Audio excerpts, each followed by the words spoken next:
Hi you guys, and welcome to my channel. So today I've decided that I'm going to be doing a true crime case, and this case, it definitely hit home for me. First of all, excuse my shirt. I just got back from work, so I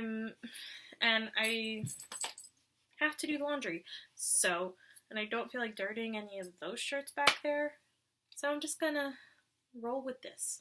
And it's not horrible, but anyways, today's true crime case, it definitely hit home for me. It happened right around where I live, so I've been to all the places that this occurred at. First of all, I do want to put a disclaimer out there that this case does deal with graphic details, and if you are someone who's easily triggered by child abuse cases, then I would suggest you click off. This case would definitely not be the one for you. But I wanted to put that out there because I do know that some people aren't comfortable with this kind of stuff, and I don't want to make anyone uncomfortable. But with that said, today's case I'm going to be talking about is the Gabriel Fernandez case. This is a child abuse case that did turn in, sadly, into a murder case and a torture case. It wasn't the only one of its kind. There have been multiple cases with circumstances almost exactly like this, and it's sad. But I'm going to be mentioning two other cases that are very, very similar to Gabriel's. But I do want to start off with Gabriel's case. So on February 21st of 2005, Gabriel Fernandez was born to mother Pearl Fernandez and father Arnold Contreras. He was a happy baby. He came out healthy. He was like any newborn that we know of. Nothing was wrong with him. About 3 days later, Pearl gave Gabriel up to her uncles, David Martinez and Michael Carranza.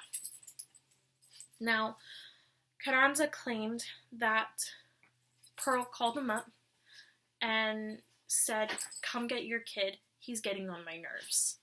And he was very confused. Michael didn't know what she was talking about because he was a 3-day-old baby. So how was he getting on your nerves? And why was she saying that this is his kid? She basically told him that she didn't want Gabriel, she never wanted Gabriel, and that she had no love for him whatsoever, and that they should come get him from the hospital because she's leaving. And she did. She left the hospital without him. David and Michael both came to come get Gabriel, and they basically adopted him as their own child.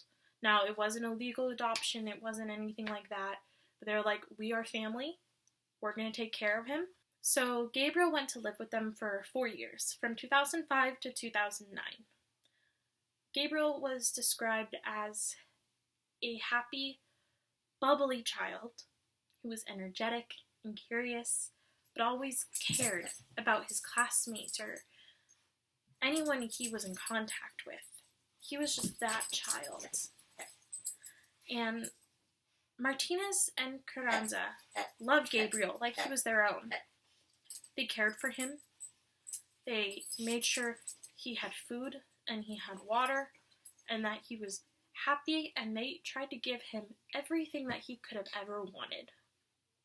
But that wasn't enough for some people, because in 2009, Gabriel's grandparents, Robert and Sandra Fernandez, decided that they wanted to seek custody of Gabriel. In particular, Robert Fernandez decided that he would come and tell David and Michael that a young boy should not be raised by two gay men. And they were successful in gaining the custody of Gabriel. So, in 2009, all the way to October of 2012, Gabriel lived with his grandparents, and he was still happy. He didn't let this get to him. Yes, he missed his uncles, but he was with two people who loved him, and that's all that he needed. When October of 2012 came around, Pearl Fernandez showed up to her parents' house, and she wanted custody of her son. And everyone was worried because everyone believed that Pearl has abused her other children in the past. I want to say that she has 3 other kids, but 2 of them lived with her at the moment. 1 of them didn't, maybe 2 of them if she has 4 other kids, but I'm not certain. But she wanted Gabriel back for what everyone suspected is she wanted the welfare checks for him.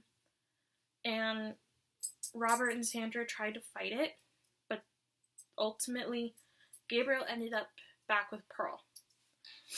And that's where everything went downhill for him. So Gabriel then, from October to 2012 on, he lived with his mother, Pearl, and her current boyfriend, Isaro Aguirre. There were also 2 other kids in the household, Ezekiel and Virginia Fernandez. Ezekiel was the oldest, and then Virginia, and then Gabriel. Now, 2 weeks after Gabriel moved in with Pearl, he was at a new school, new teacher. He went up to his first grade teacher, Jennifer Garcia, and asked her if it was normal for his mom to hit him with the metal part of the belt and make him bleed. She asked him, where did she hit you?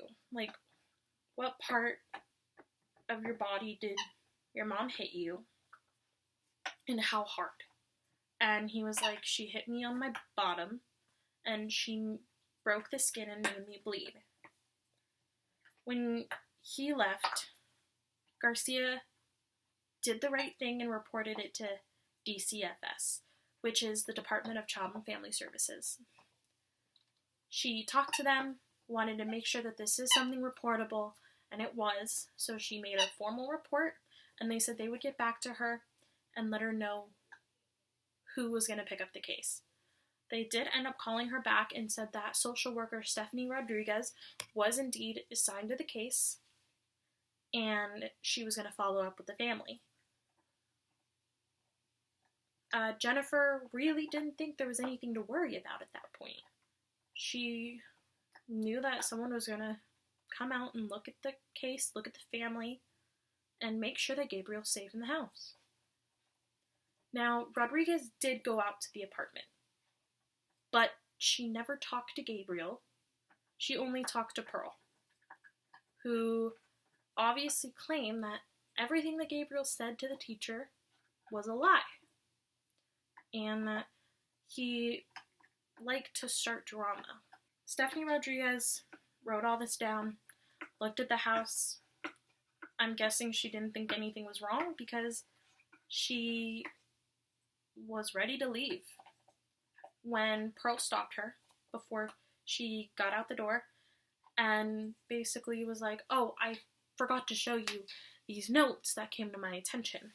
She brought them out and said that Ezekiel, Gabriel's older brother, showed them to her, saying that he caught Gabriel writing these.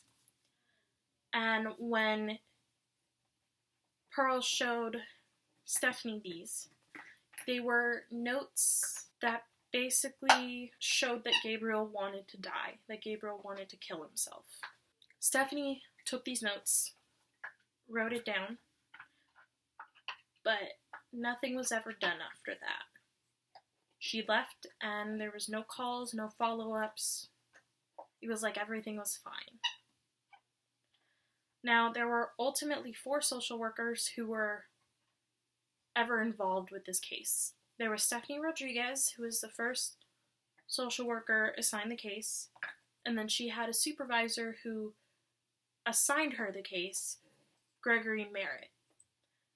After the case was moved from them to a different social worker. This social worker was Patricia Clement, who her supervisor, Kevin Baum, was the one who gave her this case. Back to Jennifer Garcia. She never heard from Stephanie again.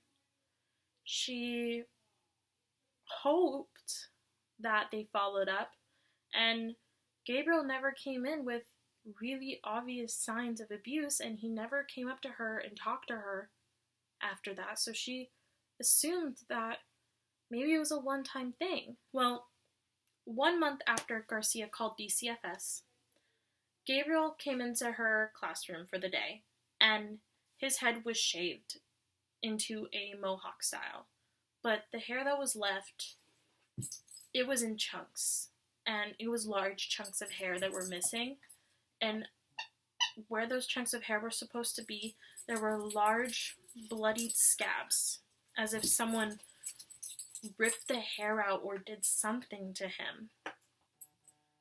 And not just that, but he also had a busted lip. After class, she pulled Gabriel aside and just asked, what happened? And at first he said that he fell, that he was riding a dirt bike, that it was nothing, and she didn't believe it. She said, you don't get a shaved head, you don't get chunks of your hair missing from this kind of thing. So she asked him again, and he finally came out and told her that his mom shot him in the face with a BB gun. After Gabriel told her this, she once again called DCFS, which was the right thing to do. And they said that they wrote down the report and that someone would get back to her, but of course no one ever got back to her. And from what I know, Stephanie Rodriguez never went back out to the apartment. Now, after she made the second report, the bruises and the injuries on Gabriel just kept getting worse and worse. And it was like the people who were making these didn't care if anyone caught them. They just wanted to hurt him.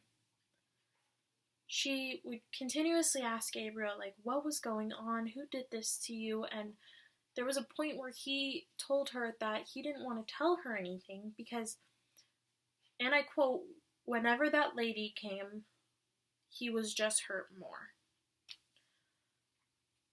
And he really didn't want her to call. But she did, because teachers are mandated reporters of child abuse, and normally if they call, it is taken seriously. But of course not in this time, not in this situation. Now, in April of 2013, Gabriel was at a welfare office in Palmdale, California, with Pearl and his 2 other siblings. When they were called into their meeting, Gabriel brushed past the security guard's desk, and he looked at him and pulled down his sleeves of his shirt, and it showed ligature marks on both of his wrists. And the security guard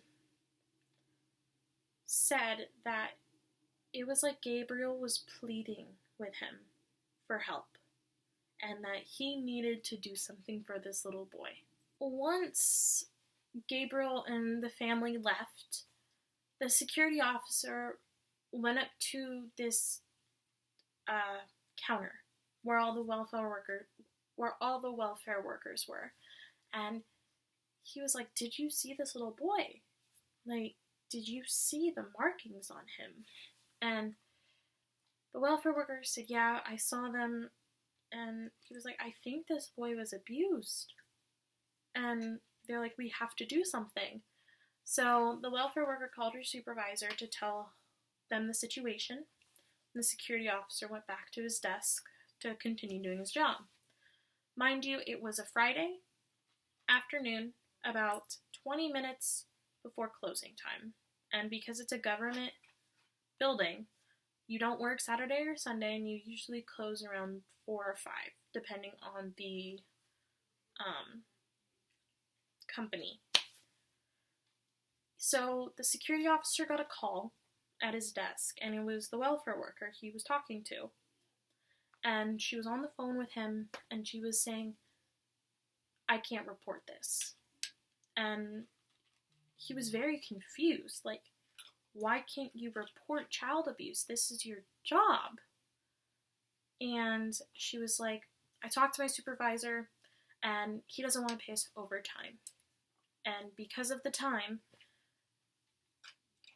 she was saying that she didn't have enough time to make the report, and if she went over, she'd have to legally be paid overtime, and her supervisor didn't want to pay her that. So she was telling the security officer how her supervisor just wants her to leave and possibly do it on Monday. And he was shocked. He was like, this is your job. This is what you're supposed to do. You're supposed to keep these children safe. And you guys are worried about paying overtime or receiving overtime pay? I mean, there's a life at stake, and all you care about is the money involved. And the welfare worker did encourage the security officer to call. She said that she really did think that someone needed to call, but it could not be her. So that's what the security officer did. He called 911, and they told him to call the child abuse hotline because 911 was for emergencies. So once he called the hotline, he reported Gabriel with 2 black eyes, bruising all over his face and his arms, burns, and along with the ligature marks on his wrists. And once he reported that, he said where he worked, where he saw this, and he was like, well, you should just tell your supervisor. And once he told them the situation with the supervisor, from what I believe, the worker said, well then, you just need to mind your own business and do your job. After that, no one followed up. And this took place about a month before Gabriel passed away. The last week or so that Gabriel was in school, it was about a week before Mother's Day. And that's what the kids were working on. They were working on their Mother's Day gifts. And Jennifer really was like, I don't know if Gabriel will want to do this. So she went up to him and asked, like, hey, do you want to do this? Because if you don't, I completely understand. Because she knew the situation. And he responded saying that he wanted to do this. He wanted to make this Mother's Day gift for Pearl. And he wanted to do everything he could to make sure she had something on Mother's Day. So that's what they did. They took photos of him with the letters of MOM that spelled mom. Even though he was battered and bruised, possibly the worst that she's ever seen him, he made a booklet and a card for her. And he even made these little coupons that kids usually give their parents, saying like, redeem this and I'll do this for you. Except one of Gabriel's coupons said that he promised he would be good. I don't know why, but that just resonated with me. Like, out of everything, why would he write that? And it's possibly because that's what he was told every time that he was abused, that he was being a bad boy, that whatever he was doing was bad, and so he just thought, like, I need to be good and I won't get hurt. So that's what he wrote. And before he left for the day, he left a note in his things that said, I love you, Mom, and he left school. That was the last day that he attended school. That was the last day he was ever in his first grade classroom. And that was approximately 13 days before he died. On May 22nd of 2013, it is believed that Asaro Aguirre punched Gabriel repeatedly and slammed him into a wall so hard that the drywall completely broke. Virginia eventually came out in the Aguirre case that the reason this happened was because Gabriel was playing with Virginia and her dolls. And Asaro came in, saw what happened, and dragged Gabriel into the room and just started punching him. Pearl joined in on the room also and closed the door behind them, and the two other children were there. They were present for the entire thing in the other room, and Ezekiel mentioned that once that door closed, all he heard was screaming from Gabriel until it went silent, and that's when they knew that something happened. Once it went silent, the couple opened the door and put Gabriel into the shower, trying to wake him up because he wasn't awake. Pearl then came out and talked to Ezekiel, said that they were going to call 911 to get help, but they needed to say that how it happened was Gabriel fell when roughhousing with Ezekiel. Pearl did call 911. The 911 operators were telling Pearl that they needed to do CPR on him because he wasn't breathing. And everyone knows that if someone isn't breathing, you do CPR until the paramedics arrive. And yet when the police officers and the paramedics arrived, they weren't doing CPR on Gabriel. Gabriel was naked, bloody, in the shower, but no one was doing CPR on him. And the police officers testified in court and said there was no blood on Asaro Aguirre, on his shirt, on his hands, on his face, which would show signs of him doing CPR, but there was nothing. No signs of it whatsoever. Once the paramedics took Gabriel to the hospital, the police officers asked them brief questions like what happened. They were questioning them because they said they didn't want to go to the hospital. All they could say to the police officers was that 1, Gabriel was gay. That's all Asaro Aguirre could claim. 2, that Gabriel liked to hit himself and that he wanted to die. And they were saying these things to try and cover up all of the other injuries that didn't match up with falling down and hitting his head while roughhousing or falling in the shower, which was another thing they said happened. At that point, they were very cautious because of the whole situation, but they were like, look, you can go to the hospital if you need to. Your son is there, and we need to figure this out. At the hospital, Gabriel showed up struggling to keep a pulse. And he also had a cracked skull. He had 2 BB pellets, one in his lung and one in his groin, multiple broken ribs on both sides, 2 missing teeth. He had bruising all over his body from head to toe. He had burns on his face, on his arms, on his neck. He was in bad shape. The nurses knew that something was off. One of the nurses described him as looking like he's been hit by a train. This wasn't just someone falling down and hitting his head. But she didn't have time to process that because they were trying to save his life.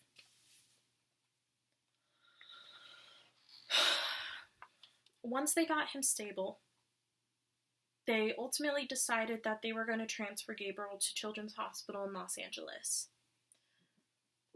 Again, he was struggling to keep a pulse, but once he was stable and was transferred, Children's Hospital and all the doctors there declared that he was indeed brain dead. And 2 days later, on May 24th, the family decided to pull the plug, and Gabriel did indeed pass away. Now, when the police went to go look into the apartment after arresting Aguirre and Fernandez and obtaining a search warrant, they found a wooden club, a metal baton, multiple BB guns, pepper spray, steel-toed boots, and an electrical cord, which seemed like it was used as a whip. And all of these items had Gabriel's DNA and blood on it, which was just even more incriminating. There was also a small cabinet, not big whatsoever, that was kept in Pearl Fernandez's room that was soon found out this was where Gabriel was sleeping. He was sleeping in this little cabinet, tied up and bound, gagged with a sock and a bandana pulled over his face. And then to lock the door, to make sure he didn't get out, they put handcuffs on the handles. And they found this information out from Ezekiel. Aguirre and Fernandez were ultimately indicted in July of 2014, charged with first-degree murder and torture of special circumstances. At first, they were being tried together, but Fernandez's lawyer ultimately requested to separate the two cases. Now, in 2018, after Aguirre's trial, he was found guilty and was sentenced to death, and Fernandez did plead guilty to murder and torture and was sentenced to life in prison without parole. Both siblings testified in Aguirre's trial to everything that was ever done to Gabriel in the 8 months that he lived there. According to them, Gabriel was beaten on a daily basis. He was never really given any good food, and instead was forced to eat cat litter and feces. According to Ezekiel, Aguirre forced him to eat these things, and if Gabriel ultimately threw up, he was also forced to eat his own vomit at the same time. On top of that, Pearl shot at him with BB guns, knocked his teeth out with the end of the wooden bat, and burned him with her cigarettes all over his body. A main reason why everyone believes that they did this to him is because it is assumed that Aguirre strongly believed that Gabriel was gay. And everyone believes that this was an act of homophobia. And it got to the point where they were forcing him to wear dresses, and they shoved all of his boy clothes in a garbage bag under the sink and only had 2 little girl dresses hanging up in the closet. The last thing that Ezekiel said that they did to him a lot was they would force him to take freezing cold baths, and while he was in the bathtub, Isaro would come in and spray him with pepper spray that he got from his work because he was a security guard, and it would be Pearl's job to keep him in the bath and not letting him wash out or do anything to help the pepper spray that was just sprayed in his eyes. So he was in pain, he was freezing, and no one ever did anything about it. When the autopsy was done on Gabriel's body, it took 2 days for the medical examiner to get through everything, because that was how extensive his injuries were. The medical examiner did mention that when he looked at Gabriel's stomach, he only found cat litter and hair, and there were strong signs of starvation in this little boy.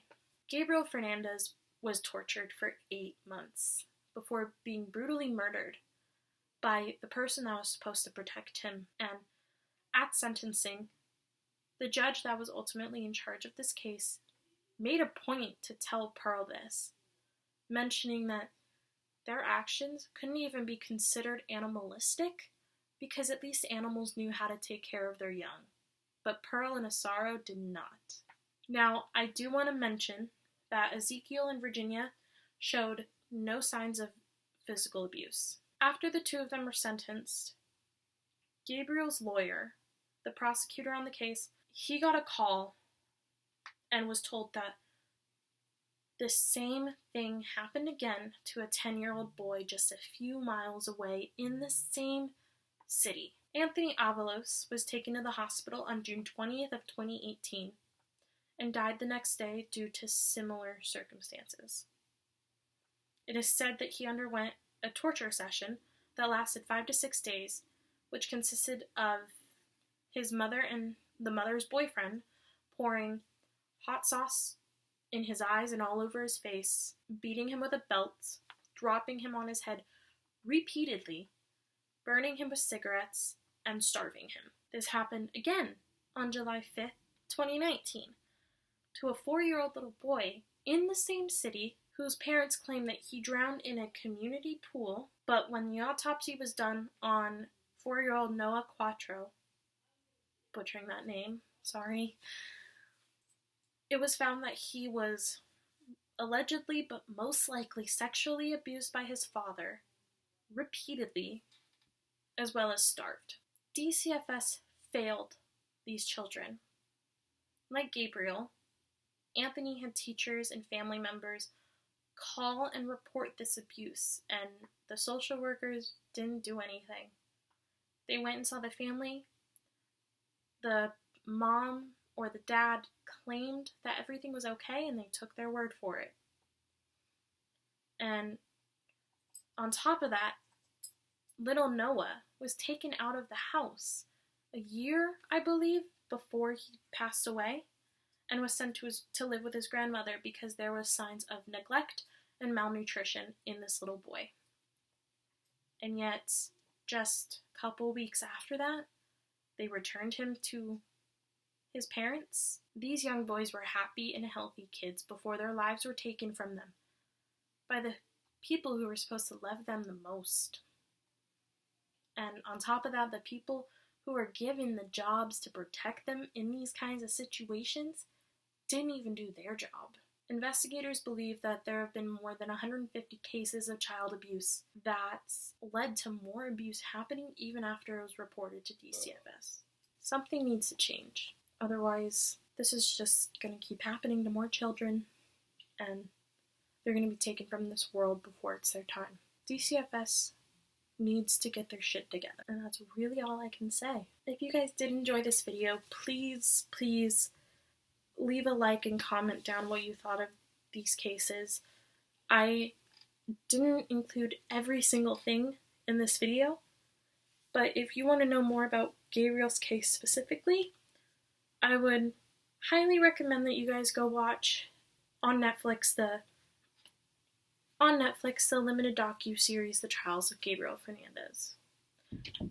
It's eye-opening, and you'll really get a viewpoint on what he had to go through, and they explain it way better than I ever could. I am hoping to do more cases like this in the future. I really want to do the case of Madeline McCann. I also want to do the unsolved case of Faith Hedgepeth, as well as Kaylee Anthony. If you guys want to see more true crime from me, let me know. If you want to see something completely different, let me know, because I am open to suggestions. But yeah, that is all for today's video, and I will talk to you guys next time. Bye!